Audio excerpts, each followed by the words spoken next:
the Reynolds Aluminum Program with Fibber McGee and Molly.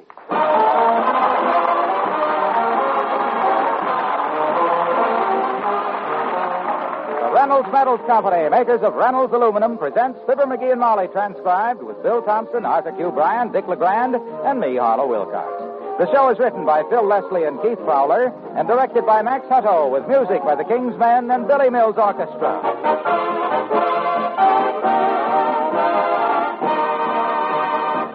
Fly over America's farmlands and you'll see a spectacular demonstration of Reynolds Lifetime Aluminum.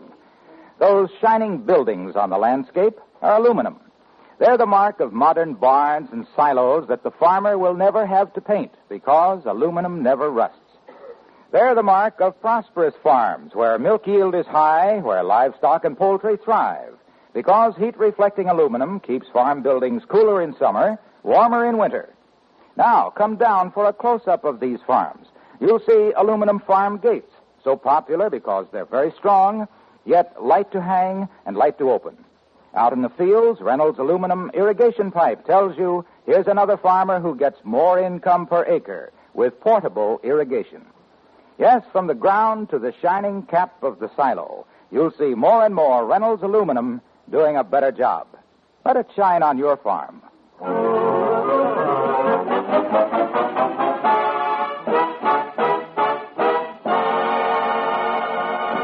For 24 hours, it's been snowing in Wistful Vista. And for 24 hours, a certain citizen has been beefing about it. The snow has stopped now, but the certain citizen is still going strong as we join Fibber McGee and Molly.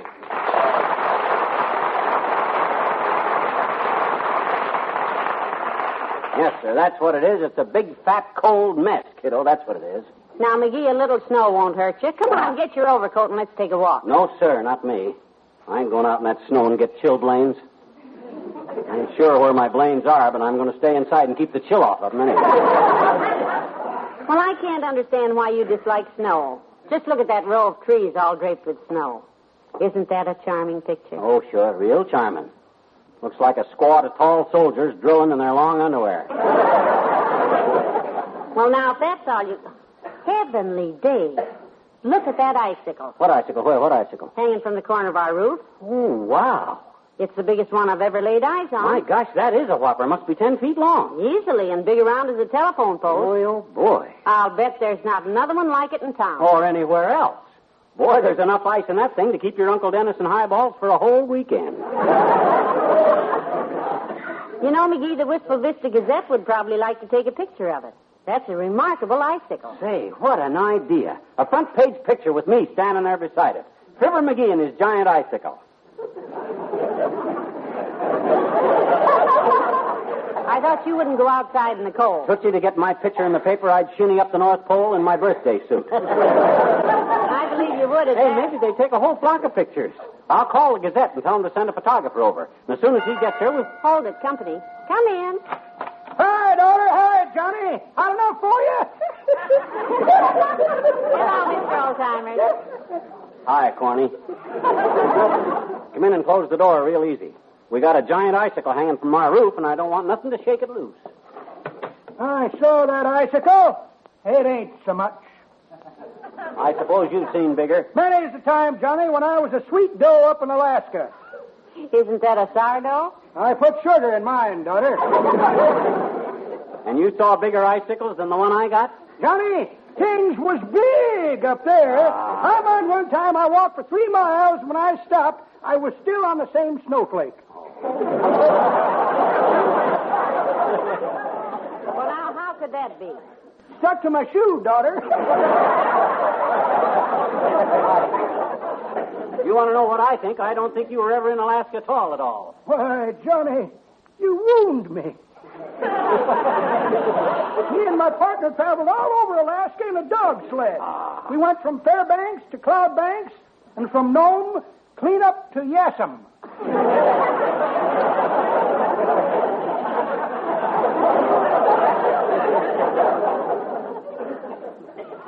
Care to hear about the gold we come across by accident? No, I don't think Well, we... sir, No. me and my partner found an Eskimo that was lost and hadn't ate for a week.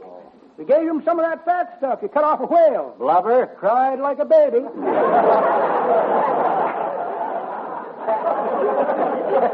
Out of gratitude, he told us where we could find this gold, but he warned us it wouldn't do us no good. Did you get it anyhow? Yes, but the Eskimo was right. Yeah. We took that gold back home, and the government wouldn't let us spend a bit of it. Why not? The gold was so cold we couldn't thaw it out.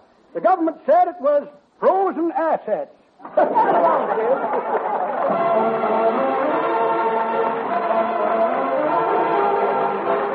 Billy Mills of the orchestra and Bye Bye Blues.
Just look at that beautiful icicle. It's going to get our picture in tomorrow's paper.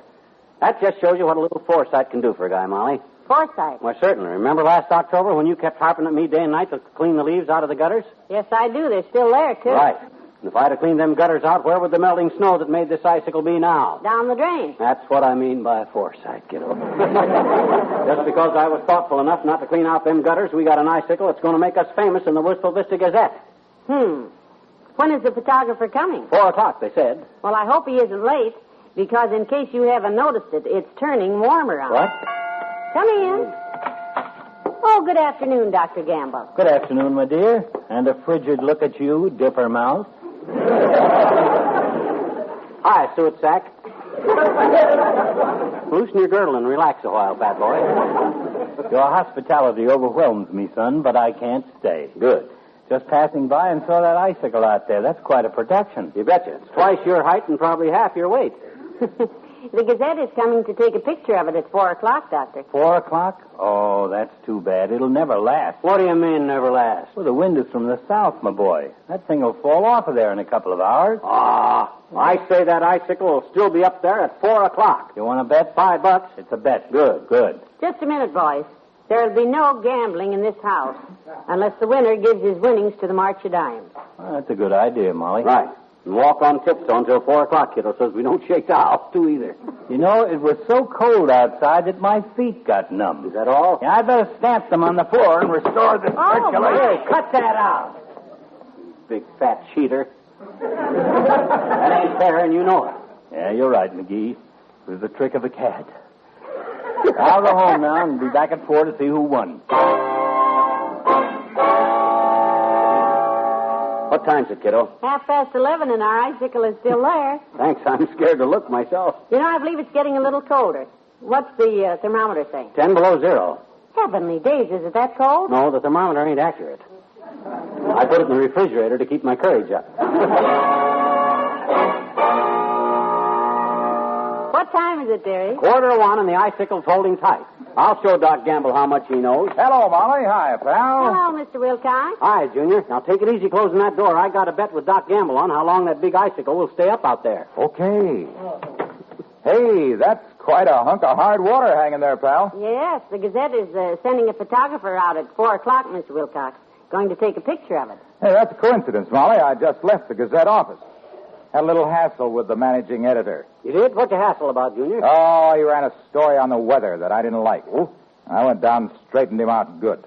Yeah? Really talked turkey, did you? No, we talked aluminum, pal. Oh. Reynolds aluminum, to be exact. We could have guessed that. He ran a story yesterday, and I can quote it exactly, that said, the current cold spell in Wistful Vista makes it a bit difficult to heat our homes properly. And, brother, I hit the ceiling. Oh, well, that seems like a harmless statement, Mr. Wilcox. I went into that editor, and I said, are you kidding? What do you mean difficult, I said. Why, any rum-dum knows the best and most economical way to keep your house warm in the winter is to have your walls and ceiling insulated with Reynolds aluminum reflective insulation. Yeah, well, them newspapers... Reynolds insulation gives you more warmth with less fuel, I said, because it reflects the heat rays from your furnace back into the room where they belong, I said. Well, I'm sure I leaned right over his desk. And I said, look, you can personally carry home enough Reynolds aluminum insulation to put over the ceiling of a 6-room house. And at a cost of only about $40, I said. So don't be saying it's hard to heat your home. That's just stupid, I said. That's just stupid. Hey, Junior. Stop beating on that table. If you jar my icicle loose, I'll have you... I'm sorry, pal. Anyway, this editor just kind of looked at me. He didn't even get up. Probably couldn't get up. You probably scared the pants off him. Well, anyhow, that's what happened. The man agreed to buy some Reynolds insulation, and I gave him $40 and left. You gave him $40. To repair his desk. I broke 2 legs off it. Goodbye now.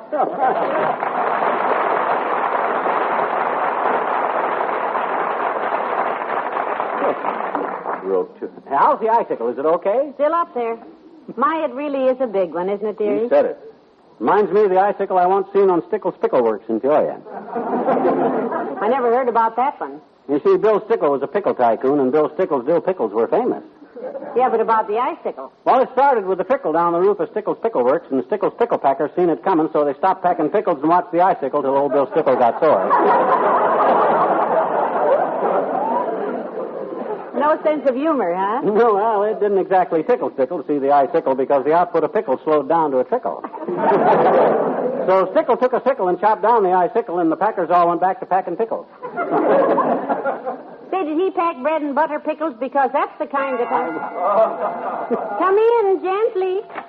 Oh, hello, Ollie. Well, hello, Mrs. Say, McGee, did you see that big icicle out there? Yeah, we know. And close that door gently.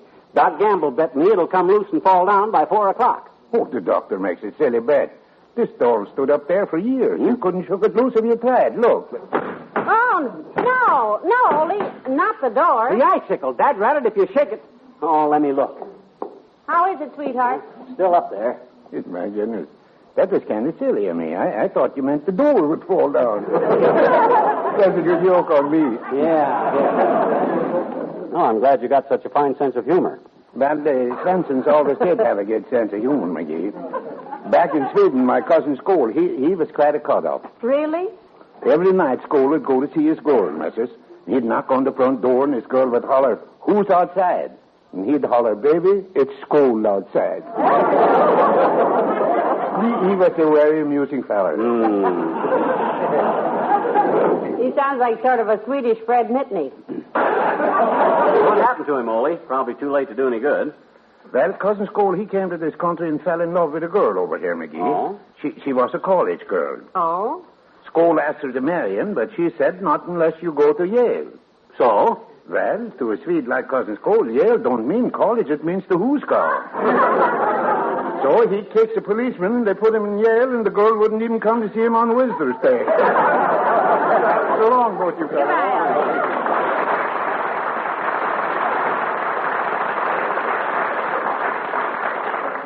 Goodness, he went out quiet. My gosh, the way people come in here and try to tear this house down, that icicle never will stay up till 4 o'clock. One more jar is liable to do it. See, let's lock the front door and just sit quietly until 4. Well, if we lock the door, the next guy'd beat it down with a sledgehammer. Hey, I got an idea. It's starting to freeze outside again. Oh, boy, if this works, that icicle will stay up there till summer. What is it? What's the idea? Well, if I take a hose and connect it to the... I'll fix it first, and then I'll show you, kiddo. Where's our garden hose? Hose? Why, I think you... Oh, I know. I put it away for the winter right here in the hall closet. Oh, no, don't open that hose.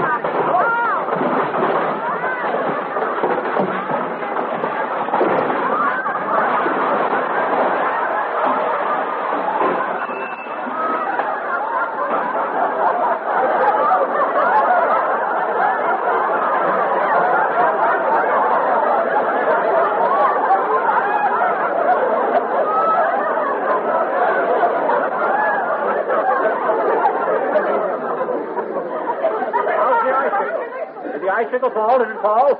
No, it's still hanging up there. Well, then help me get this dad-ratted moose head off my neck.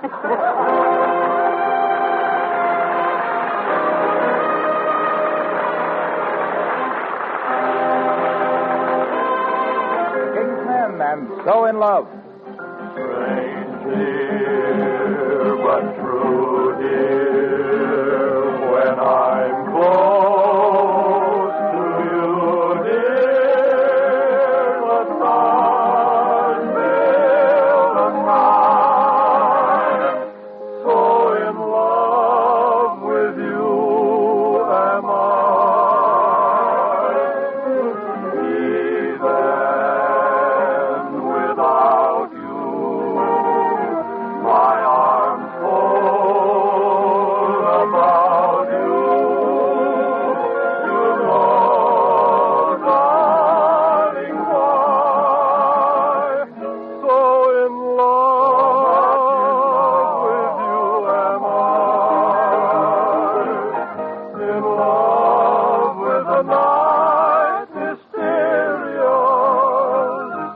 the night when you first were there.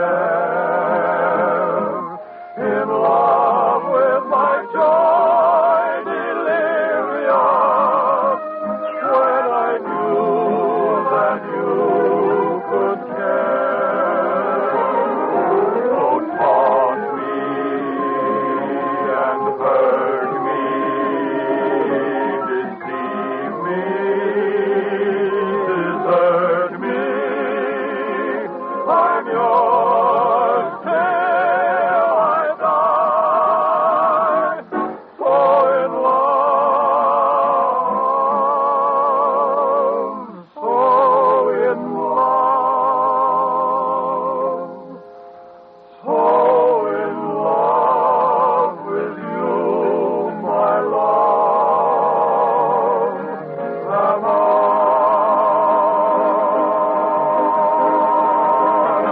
So much in love with you.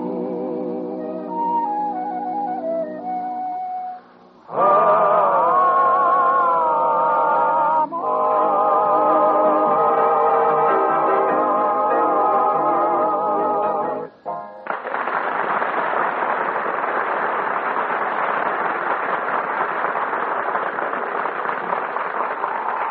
Ah, boy, it works. Look up there on the roof, Molly. What is it? I got a hose connected to the laundry tub, see? Out through the basement window and up over the roof. And it's dripping nice and slow on my giant icicle. Oh, for goodness sake. Yeah, the thermometer's down to about 20 now, and as fast as that water drips onto the icicle, it freezes solid. Ah, American ingenuity, Wistful Vista style. You betcha.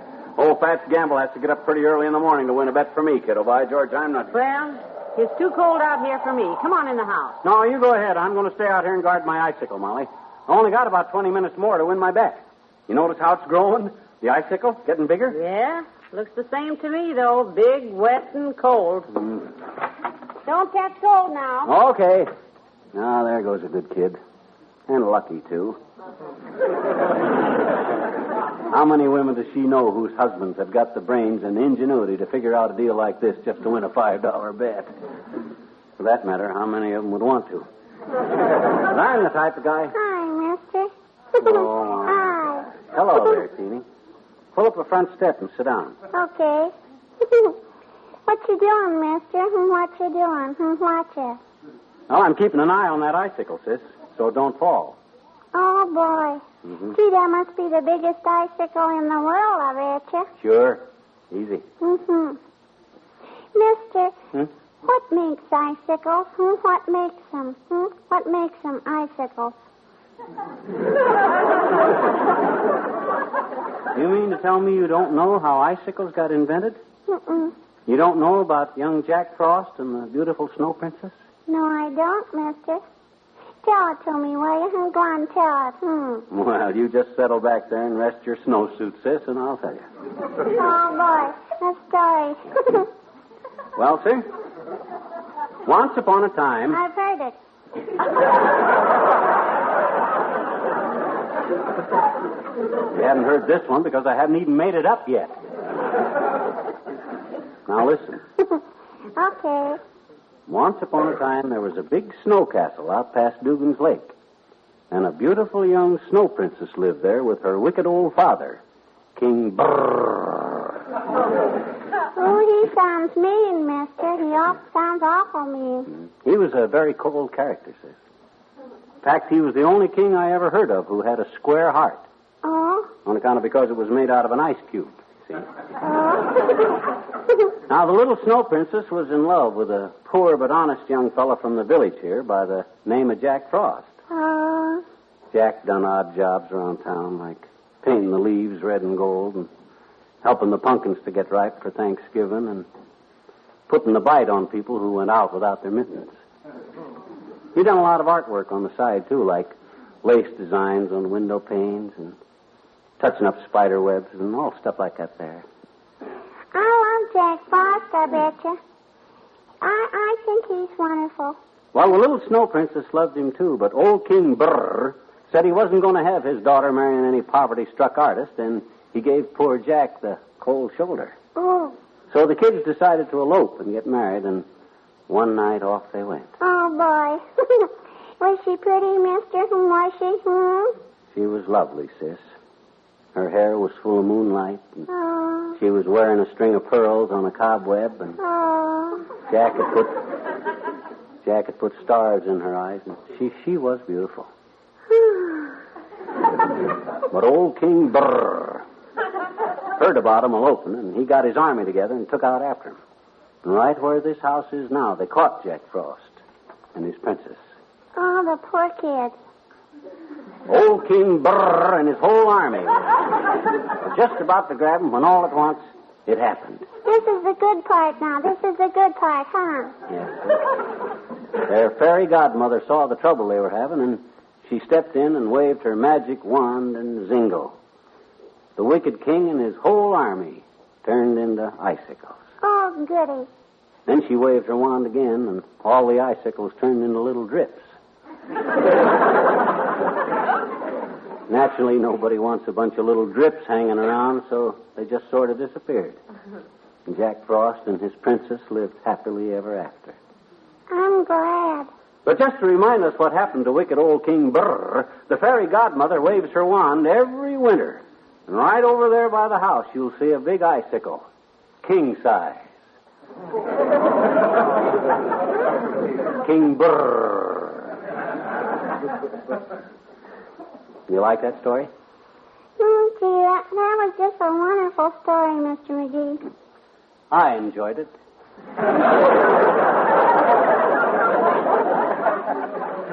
It's so much more interesting than our teacher's theory of what causes icicles, I betcha.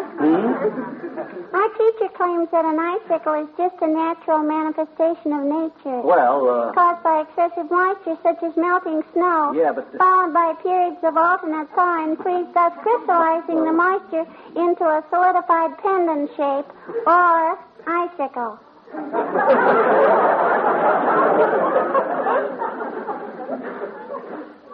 Wait till I tell her about old King Brrr.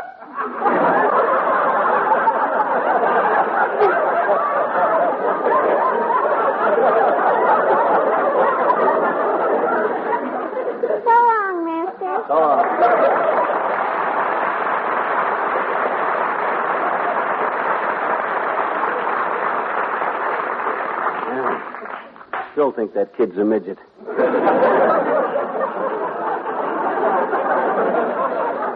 Oh, hey, I almost forgot my own icicle. Oh, it's still hanging there, nice and solid. I thought it ought to be bigger by now, though. That's odd. It's cold out here, but the thing don't seem Hey, to be... McGee, aren't you frozen by now? No, I'm watching that icicle till Doc gets here. 5 more minutes, and I win $5. See, I wanted to ask you about the hose you've got rigged up to the laundry tub. Yeah? When you turn that thing... Oh, hold it, kiddo, hold it. Here comes Doc Gamble. Yeah, but McGee, I want to tell you... Don't let Doc hear you. How's the icicle, Frosthead? Did it fall yet? Listen to him, Molly. He's looking right at it. You can see it hasn't fell. Well, fork over your fin, fish face. You just lost a bet. Take it easy, Grabby. Huh? It's only 5 minutes till 4, and I'll pay off at 4 o'clock and not sooner. Matter of fact, that thing still looks shaky to me. Don't worry. It's stuck up there good. And you're stuck, too. McGee, it is getting smaller, and I'm trying to tell you... Smaller? Oh.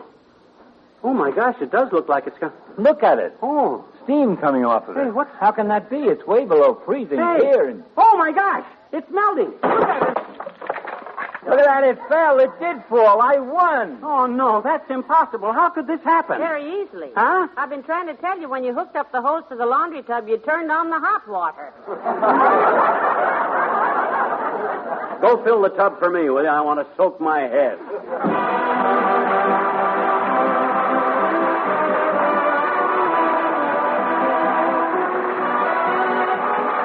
Fibber and Molly return in a moment.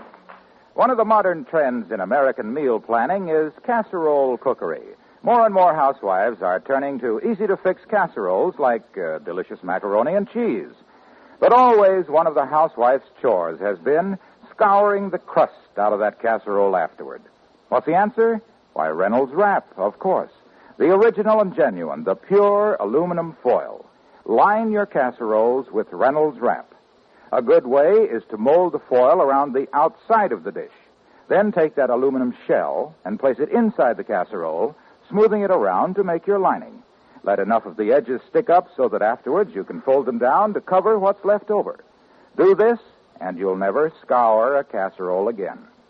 Get Reynolds Wrap at your grocer's in standard 25-foot rolls, jumbo economy rolls, 75 feet, also heavy-duty Reynolds Wrap, half a yard wide.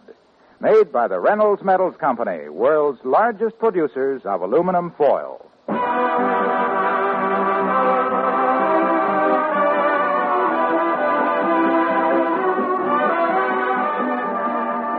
McGee, you'd better call the Gazette office and tell that photographer not to come. Yeah, I guess so. Hand me the phone. Thanks. Hello, operator. Give me the Wistful Vista Gazette, you, Mert? Oh, dear. How's every little thing, Myrtle? Tis, eh? What's say, Mert? Your father? Tossed in the jug, eh?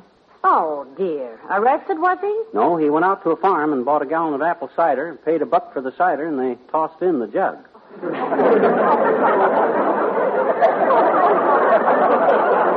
How's that, Mert? Oh, okay.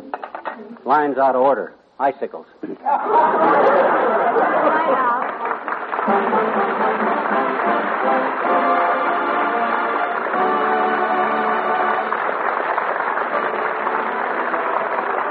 The Reynolds Metals Company, pioneers of progress through aluminum, bring you Fibber McGee and Molly each week at this time. Reynolds Aluminum also brings you Mr. Peepers, starring Wally Cox, on NBC television Sunday night.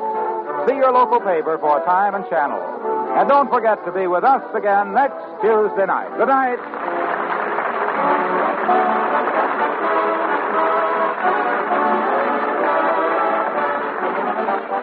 Tonight, play Two for the Money with Herb Schreiner on NBC.